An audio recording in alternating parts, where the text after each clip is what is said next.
learn something valuable from all the significant events and people, but you never touch your true potential until you challenge yourself to go beyond imposed limitation, said Roy T. Bennett. Well, human potential refers to people's ability to improve themselves via study, training, and practice in order to reach the maximum of their aptitude and skills. Awareness of your aptitudes or natural strength can be a powerful tool. If we talk about aptitude in academia, getting a PhD is one of many.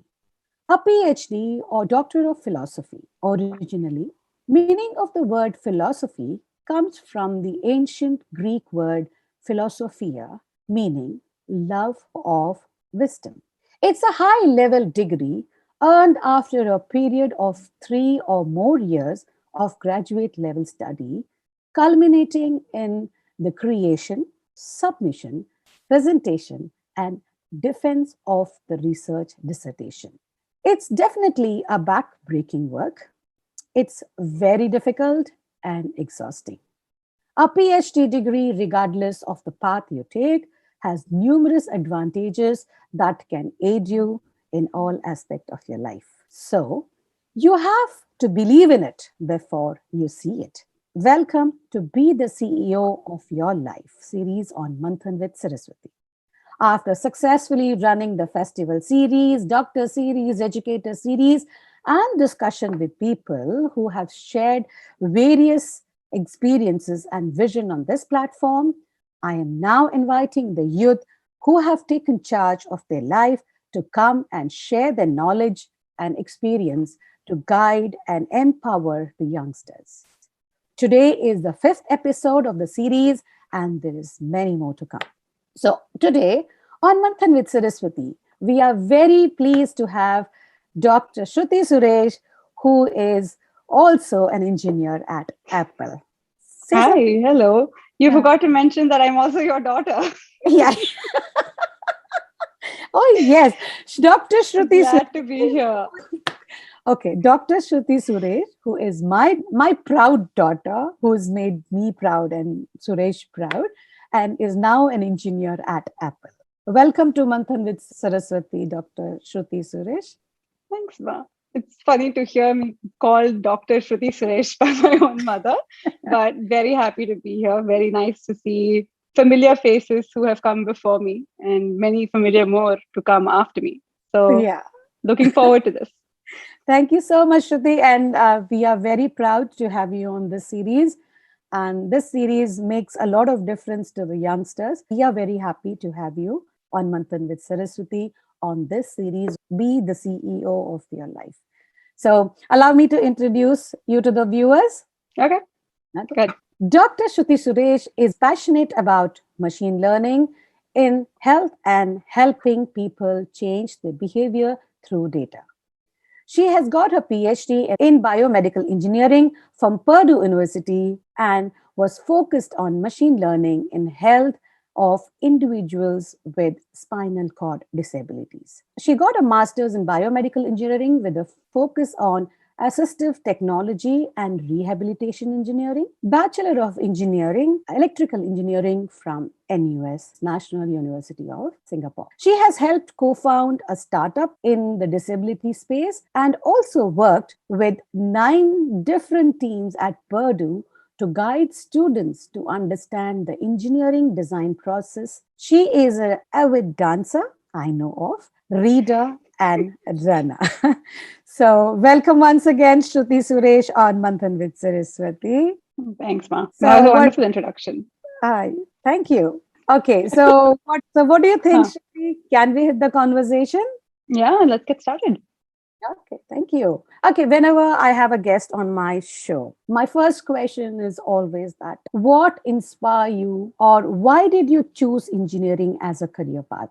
So for me, it was actually kind of straightforward. Everybody that I knew, everybody that I was friends with was either going to be an engineer or a doctor. And those were the only 2 paths that I thought made the most sense based on my upbringing, based on kind of the exposure that I had had to the sciences, to math, and just in general, just knowing engineering.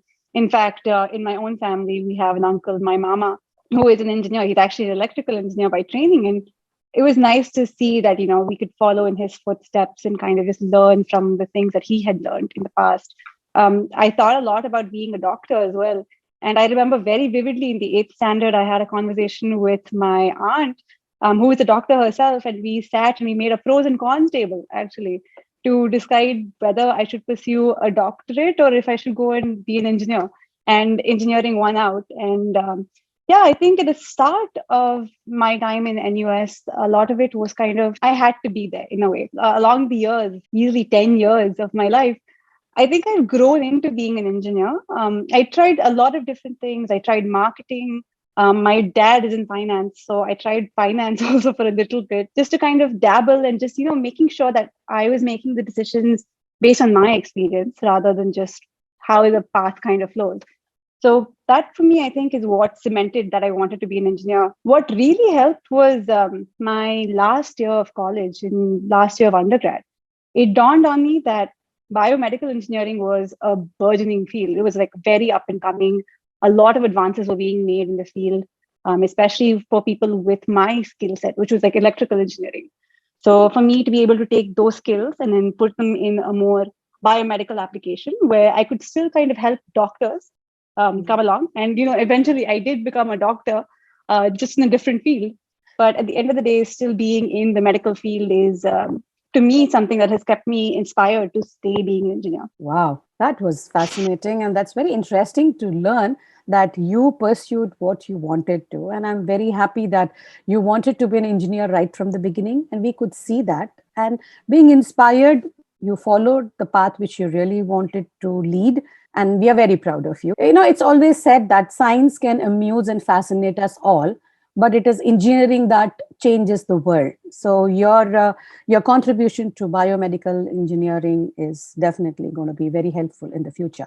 So now that you finished that, what actually made you pursue your PhD, knowing that it's going to be very difficult and exhausting? So one of the things that made me pursue a master's in the first place was kind of this understanding that, with a master's degree, I'd be able to contribute to the field a little differently. So during my master's, I actually went and had a chance to intern at Apple, where I'm currently working in a different team. But when I went there, I realized that with just a master's degree, making significant, I'm not trying to say that, with just a master's, you can't make a difference.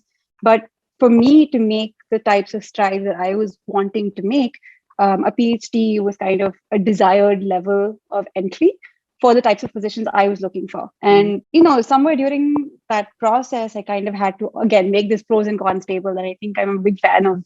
It's been ingrained in me from a very young age that, this is what I should try to do. So making that really helped. It also very much helped that my professor who I was working with during my master's was willing to be my PhD mentor. And to me, that actually was a big step because I was very passionate about the work that I was doing. When you introduced me, you said that I was in a lab which worked in assistive technology. And I was extremely excited about that. And after my exposure during my internships, I basically learned a lot about machine learning. So I decided to go back and take that, apply it to assistive technology in a way that, made more sense and then make that into a PhD topic.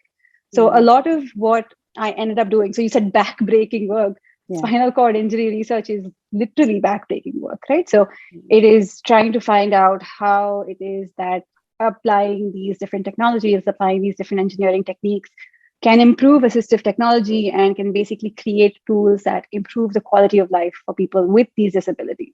During my PhD, it was actually an interesting challenge. It was also something I knew just going in that this was going to be a lot of work. I had spoken to a lot of people, including Antarika, actually, who you just had on the show. Yeah. And, I knew what I was getting myself into. It's just learning about something and then actually doing it are two completely different things. And for me, I think when I made that decision to go into the PhD, a lot of it was high expectations and just knowing that, this was going to be a struggle, but knowing I could cope with that struggle. And having a good support system, I think, like, having you, Dad, Ashwin, and my husband, Chan, kind of just being there, just supporting me throughout those arduous 4 years was a lot. But yeah, a lot of the decision making came down to the interest I had in the project. So if you don't have interest in a project, you cannot pursue a PhD.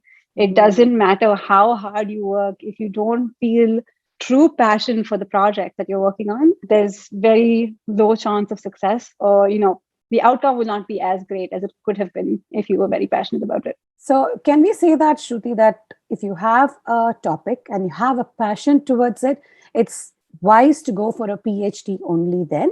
I wouldn't say necessarily that those are the only two options that you have.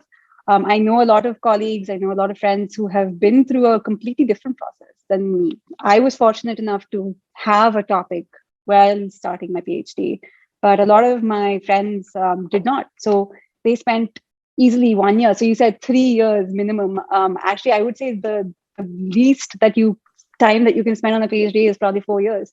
There is very little chance. I mean, there's only some spectacular specimen that actually are able to get it in 3 years, right? Usually it's 4 years, because the first year you spend is basically just going down different rabbit holes, finding out different things that are being done in the field, understanding what the limitations of those different things are, and then trying to find a way that you can contribute to it. The PhD is, at the end of the day, like you said, an addition of wisdom. So you need to find how you can add more to a specific field. And sometimes it becomes so niche that you get your blinkers on. You do not think outside the box. You have to only focus in on one. And that's when a PhD becomes very problematic, because you can't think of applications outside that area of focus. So no, definitely not. Those are not two requirements. They just make life a lot easier during a PhD to have a topic and have a topic you're passionate about. Yeah, really impressed with your passion and admire how you manage your work, time, research, and hats off to you for getting this done.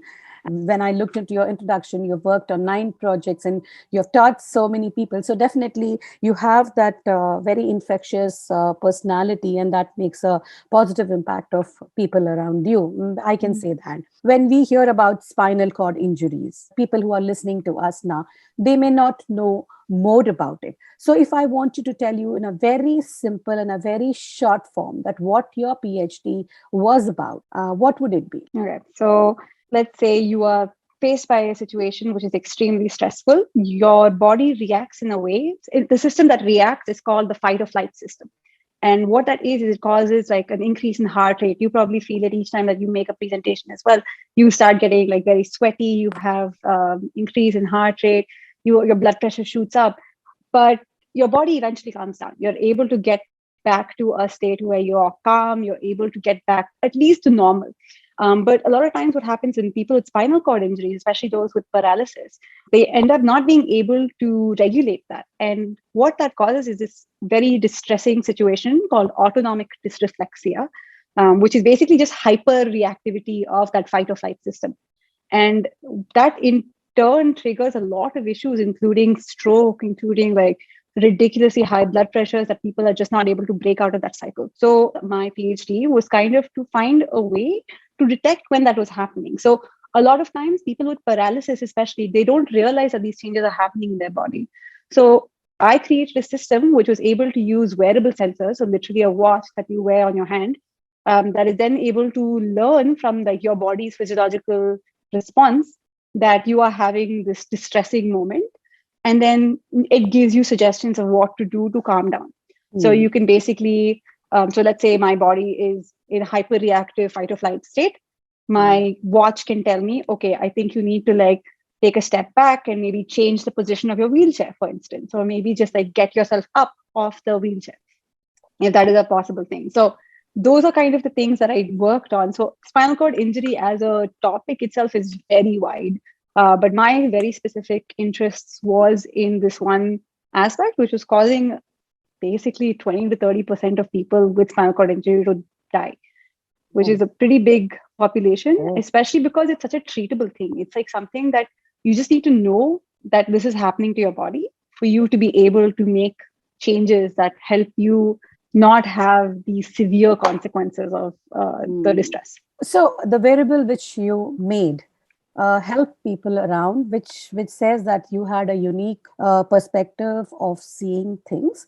And after talking to you, I'm more knowledgeable about spinal cord injuries. I never knew that that was the percentage because of the spinal cord injuries. Definitely advantage to the person who was going through it to just wear a wearable and detect, save his Yeah. life, right? One, I actually have a great story for that. Like one of the participants in my study actually got an alert saying that, we expect you to have an autonomic dysreflexic episode in the next 15 minutes or so. Ah, And he was just going to have his caregiver go home. And just before that, he asked his caregiver to come up to the bed and just straighten him out in the bed. And moments later, he felt this episode and he knew that if the caregiver had not helped him correct position, he would have definitely had severe consequences to that. So ah. knowing that actually really validates that, your work is meaningful and actually makes a difference in the lives of people, which is also a great Yeah, yeah. like reward Which from is doing which, a PhD. honestly, and I'm sure this particular incident must have really motivated you because you Oh saw yeah. your work coming through and you were helping the humanity and you saved this person. And I'm sure this person is going to think about you all his life. Congratulations for that. And very, very inspirational story from your career path, right? Shruti, what happens is in India, we have a lot of female engineers, but place where you are in, we don't see a lot of women into this engineering field and they take it up as a profession. I want you to say that why is this level high in one place and low in the other place?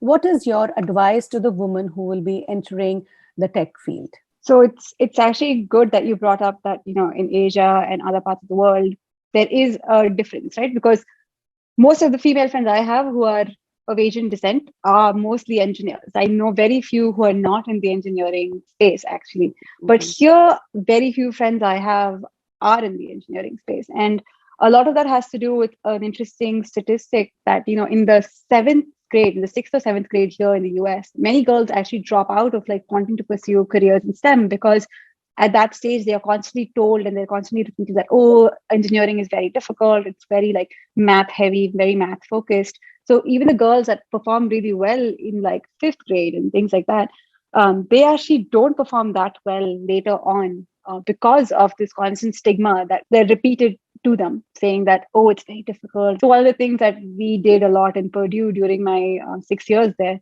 was I was part of the Women in Engineering program, and Purdue actually had the very first Women in Engineering program that was launched in a college-wide effort. And we used to have this event where we would invite girls over and then just have them be exposed to engineering, right? Not just one specific type of engineering, but every engineering that we had at Purdue was exposed to them, and they were shown different aspects of it and constantly told the messaging that we were giving them is that you can do it as well.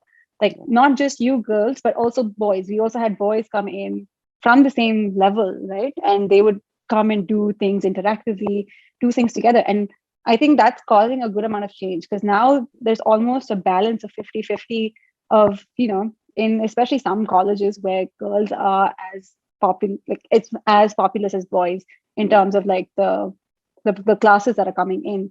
But for Mm. me personally, I think during NUS, I do recall sometimes being the only girl in a lot of my The sessions electrical field, engineering field. I remember because in the same. electrical Yeah. engineering, yeah. So I remember there were a lot of girls in computer engineering. There were a lot of girls in biomedical engineering.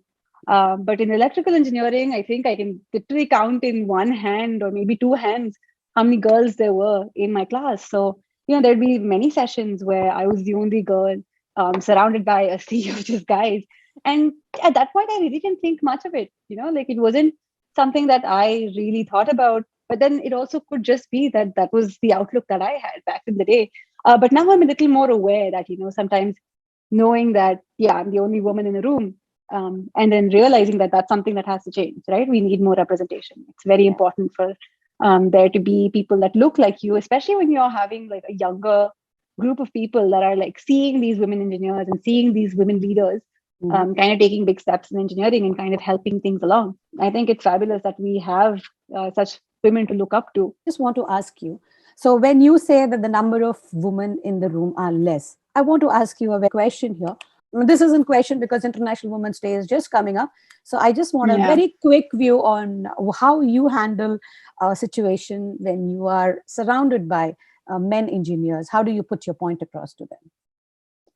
So I think a lot of it has to do with the fact that you need to exude confidence, right? So if you exude any sense of doubt, and that's something unfortunately that happens with a lot of women is, we tend to doubt ourselves. We tend to like take a step back and say, okay, maybe I shouldn't be saying this particular thing. But I've learned that over time, especially when you're teaching a group of just boys, right? It's Yeah. very difficult to keep their attention on you. So you need to exude a certain amount of, you need to have an aura of confidence, essentially, where people are like, okay, yes, we must listen to this person. But also, it's very important to have your facts straight. I know it's very weird as a concept, but women are judged very harshly compared to men. So if you make a mistake, you are judged and you are kind of given worse retribution than a man would, for instance. So it's very interesting, and it needs to something that you need to be very careful about, is that you're presenting facts and you're not accidentally giving wrong information. But if you do, it's okay to say that, okay, I'm still learning, so it's okay, like take a step back, acknowledge that there are mistakes that can be made and that you can improve upon those aspects of it. But a lot of it has to do with just you basically knowing that you belong there and staking your claim in that place and saying, this is I have an opinion and I need you to listen to my opinion. But it has also really helped me to have male colleagues who have kind of been echoes, right? So in some cases, what ends up happening is I've had situations when I was doing internships in the past in other companies where I will say something and then somebody else will say the same thing that I was saying, and they will get acknowledged for it, and just because they were male. But then I've had situations where my mentor would be like, "Great point, man. I know that Shruti also said the same thing," right? So having allies in that sense has really helped me, at least, with knowing that my opinions matter, and it's very Mm. important for that to come across. So the confidence and knowing your facts and having a mentor who would support, so that helps, right? Okay, now Yeah. moving from your academics, and we have had a lot of conversation about PhD and how you went about it. So when I look back, and I've seen you grown up, so I know that you are not just in academia. You were also very good at dancing, you were very good at elocutions, you were very good debating, you had dramatics in your hand. So my question to you is, what did you enjoy the most about your education and being involved in this cultural activities? Does it bring out, or does this enhance to build up your personality? I think so. There's two aspects of it. One is the education aspect of it, which we can touch upon, and then the other is kind of the cultural aspect of it, right? So for me, a lot of what I was very actively involved in Bharatnatyam. I was very actively involved with just kind of learning about like the Indian culture itself, and I was surrounded by it, right? Just growing up, having you as a mom, it really helped you knowing that you're Indian, right? Like you have a very clear sense of like your culture. And what that has really helped me with is knowing who I am, knowing my roots, and just, once you have good roots, it's easy to grow. I think that is one thing that I have noticed a lot of people who have these issues where they're not very sure about their specific culture. And, that kind of, I see that because they're trying to fit in all the time. And for me, I think it has really helped knowing that I belong in a certain community. I belong to a specific sort of culture, and that has really helped me kind of make connections, for instance, Yeah. right? Like immediately network. And Yeah. one of the great things about speaking multiple languages, in fact, is that I can speak to people of different communities. I Yeah. can speak to someone from like the south of India, or like someone Tamilian, and I can speak as easily to anybody who speaks Hindi, Yeah. for instance. And that has really helped with my ability to network with people, to connect with them on very deep cultural things that only you would know if you've grown up in a culture, or like, you have experienced a culture. Similarly, because we lived in Indonesia for so long, there are so many different things that I Exactly. can relate to Exactly. I was people about from to say that. Indonesia from. Yes. Yes. Yeah. Yeah. And so it's amazing because there have been times where I have gone up to an Yeah. Indonesian person and started speaking in Bahasa to them. Yeah. And they have been in awe. They've just been Instant thrown connect. off, and they're Yes. just like, how do you speak in Bahasa so well? And that has also helped me. Like in my previous job, one of my closest colleagues who was an Indonesian person. And, it was great to just have that connection and knowing that Yeah. in a way, having a language connection or having a cultural connection really helps you network better with a Yeah. person, really helps you get to know them in a more deeper sort of way. That is one aspect I think that really helped. From an education point of view, community and service during my IB education was something that really shaped my understanding of disability research, actually. During community service, I actually went and worked at a autism center in Jakarta. Mm. And they had many autistic kids. They had kids all over the spectrum. And, it was just that exposure to people with different abilities that really kind of helped me pursue a career in disability research. So 6 years of my life I spent just working on purely I advocating remember. for the rights of people who are disabled, and just going, I even went to Washington DC to go and like speak to senators and congressional people and just representatives, and just convince them that people with disabilities deserve equal rights, and they deserve the ability to pursue education, they deserve the ability to actually do things. And a lot of what needs to happen is the ground up movement, right? Where people need to be aware of something being there for them to actually have an impact and know. So if you know somebody who is in a wheelchair, it is easier for you to think about, okay, the road isn't even, or the road doesn't have a cutout where the person can just Yeah. go off the sidewalk and then go back onto the sidewalk, right? Mm. Things like that. In fact, things like Yeah. that are considered universal design, because now you have Mm. people in not just wheelchairs, you have people pushing strollers, you have people cycling on these Yeah. cutouts that you have in like sidewalks here. Mm. So yeah, things like that. I think having that exposure early on has really helped me build my career And your around the personality space also. and Yeah. my personality. Yeah, of course.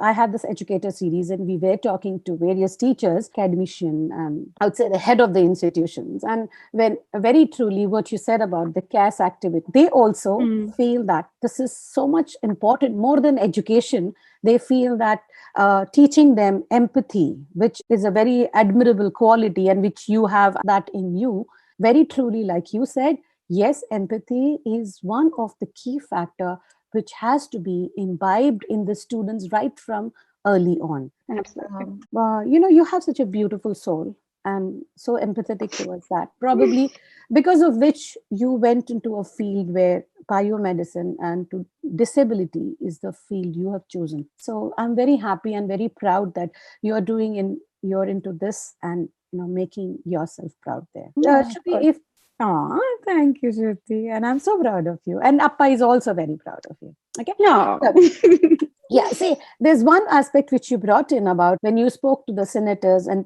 proving the bill for the disabled people. Again, it's confidence. So you have also helped co-found startup, and you have won lots of fun on the startup which you had. So what are your experiences? What is the skill which is required to win the pitch? There's a lot of different factors that play into. What do you think will be the Hmm, three important factors? Let's not go into details, too much of details. yeah, sure. Yeah. So the first thing I think is knowing your elevator pitch. And what that is to be able to summarize your whatever you're presenting in 1 to 3 minutes, or even 1 to 2 minutes. If you can do it, the lesser time you can do it in to convince somebody that you deserve their money, Mhm. the better. Mm.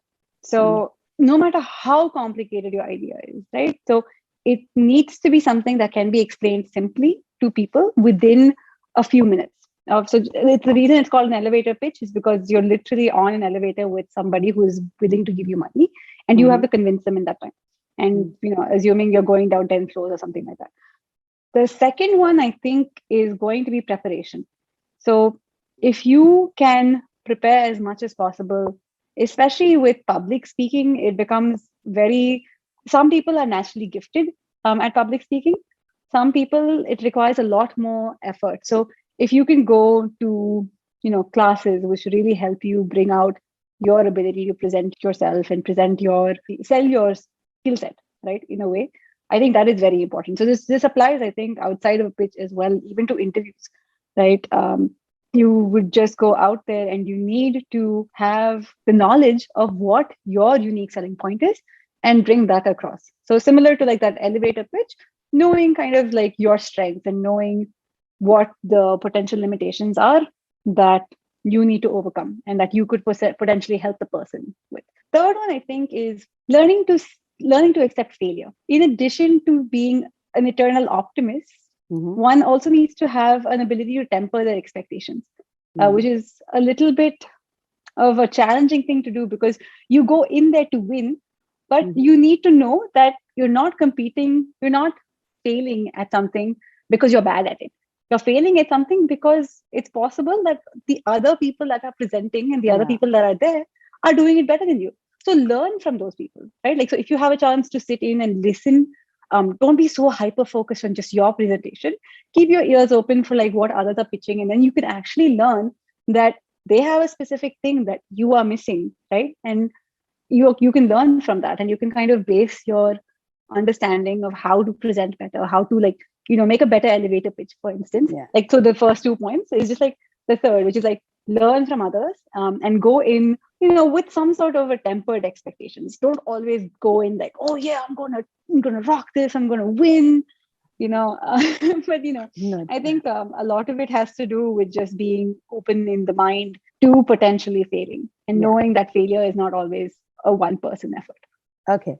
So, friends, we are in conversation with Dr. Shruthi Suresh. This is from her experience, and she talks about if you want to pitch about something, the 3 or 4 qualities which she says is important is you have to explain things properly, which is called the elevator pitch, and preparation, learning from failure, and to expect failure, which is not really bad, Yeah.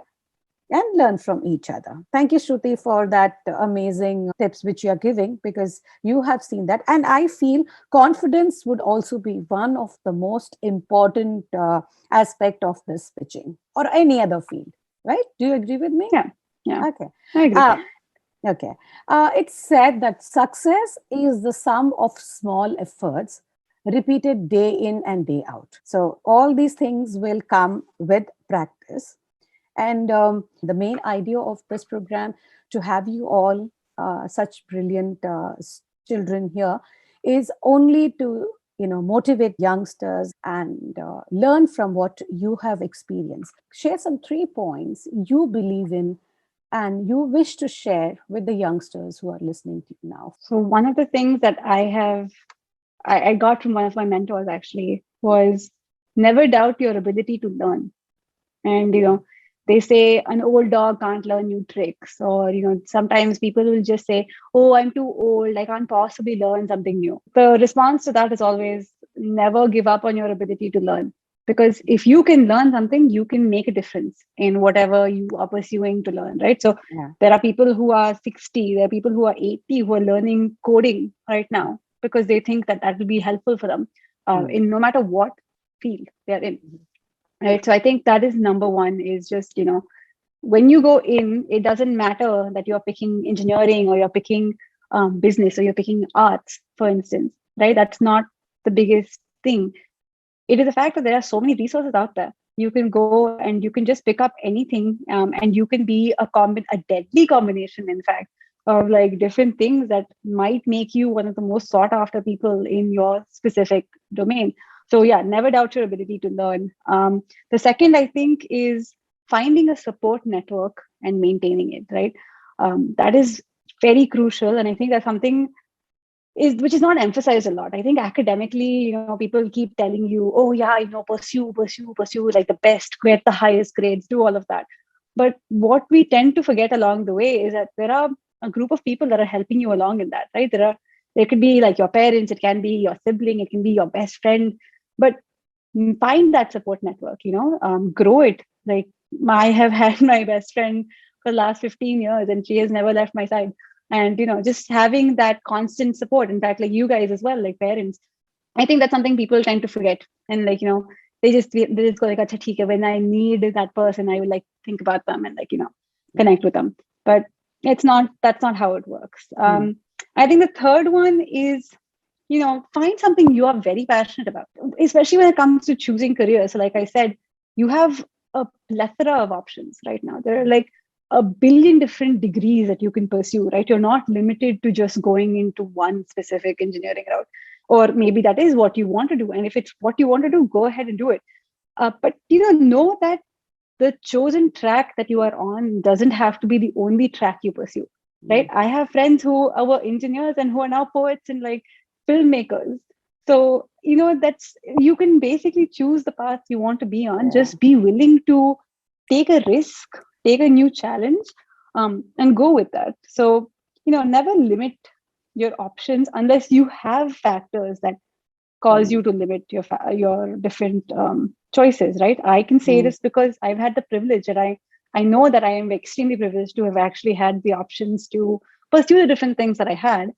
But when you have that, don't take it for granted, and always, find that new challenge, Right. find something that is interesting to you.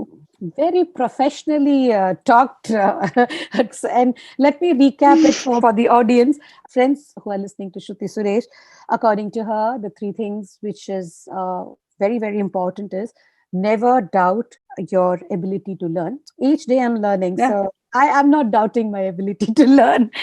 And finding a support network and grow it, and never limit your option and be passionate about whatever you're doing. Thank you for sharing such intriguing, perfect blend of everything as a guidance to the youngsters. Thank you, Dr. Shruti, for sharing those thoughts with us. Before we end the show, I just have one more question which I really want to ask you. You're working, you take care of other, hobbies. So how do you manage your time, and how do you meet your deadlines in your professional field? How do you do that? I am what you call a type A personality. You have to tell us briefly because I'm very aggressively organized about very specific things, especially when it comes to my calendar. So I actually have on my phone a calendar which is like divided into like work calendar, my personal commitments, and also like different things that need to be done by a specific date. So it can be something like I have to take my car to go and get it fixed, or I have to go get my car checked, or I have to go take my dog for her regular shots, or I have to schedule the time with you to basically have a conversation like this. I'm very meticulous about planning those things, and in fact, I have a shared calendar with my partner, Mm, and we keep things tracked, especially when it comes to like managing social commitments as well as managing kind of the day to day work life balance sort of thing. So the way that I do it, and that's very personal to me, is just because like that's just my character as a whole, is having some sort of way to organize your different schedules. And especially when it comes to meeting deadlines, I mm, think Antarika actually said a very good thing where her mentor would expect an email on Friday. I have something very similar where essentially I take half an hour at the end of every day to document and kind of keep track of all the things that I have accomplished in that day. And if I haven't accomplished something, that's fine. I just need to make sure I know what my blockers were, what my potential, like, what caused me not to meet those deadlines, for instance. mm. That is something that is very a me thing because of my type A personality. But, different people, I think it's hard to find a perfect thing, especially because it takes a lot of trial and error. So me arriving at this took like very long. It took me maybe until the midpoint of my PhD to realize that this was a system that worked for me. So a lot of it tends to be finding that system that works best for you. And for me, this works. Some people do very well with just keeping things in their mind, that they just remember that they have this particular appointment or they have like this particular thing. I don't think I would be able to survive a day without my calendar. I think I'm the next one, not the type A one. I have everything in my mind and I plan it accordingly. Yeah, Okay. yeah, these are all different like categories, and you can just take an online quiz also. No, no, no, no. I don't intend to do that. But I just, when you say that, so thank you for letting me know that, we have personality character also. So maybe I will read more on that and get back sometime later to you about it. Thank you so much for telling us how you manage your thing. When we finish a program, I always ask this question: what was the biggest aha moment? Yeah, I think it was when I realized I wanted to be an engineer, actually. Like I said, somewhere during my undergrad days, it just lost its charm for me. Like, it stopped being something that excited me very much, especially, because it was so different than what I had expected it to be. I wanted to pursue, that's why I went in and I pursued, marketing. I was on customer service for a little bit. I've done so many different things. And I think that aha moment happened to me literally midway through my final year in college, where I realized that, yeah, okay, I can actually make something out of this. I can actually be a decent engineer. Maybe I should start coding. Maybe I should start like actually investing time into learning how to improve myself as an engineer, and how to like, make myself more marketable as Yeah. an engineer. my grades were not that great. So I had to find other ways that I could prove my mettle. And in a way, moving to the US has actually helped me really with that, because like I said, that finding that combination of skills that makes you a unique person to hire, it Mm. becomes something that I would recommend very early on, finding what is your unique selling point. Okay. Great. I really respect just how much you stand for what you believe in and what you have achieved. And I'm really impressed the way you have handled so many situations, so many difficult situations. You came out, in flying colors from all that. You're the bravest person I ever know. And I truly admire your dedication. Thank you so much for sharing your inspiring thoughts and motivational thoughts also with us. So, I would like to end my show with an amazing thought of William Feather. I quote, "Success seems to be largely a matter of hanging on after others have let go." This is very apt for the PhD students. Friends, ponder over this and enjoy the weekend. Once again, I want to thank Dr. Shruthi Suresh for taking her time out and sharing her intriguing and awe inspiring thoughts with us. It was truly splendid having you on my show. Thank you for having me on this show, Ma. Yes. It's been great. And I sincerely want to thank Mr. Suresh for helping me to bring this talk show to you all. Kindly like the page Manthan with Saraswati. And this is Saraswati saying bye bye and thank you for watching. Bye bye.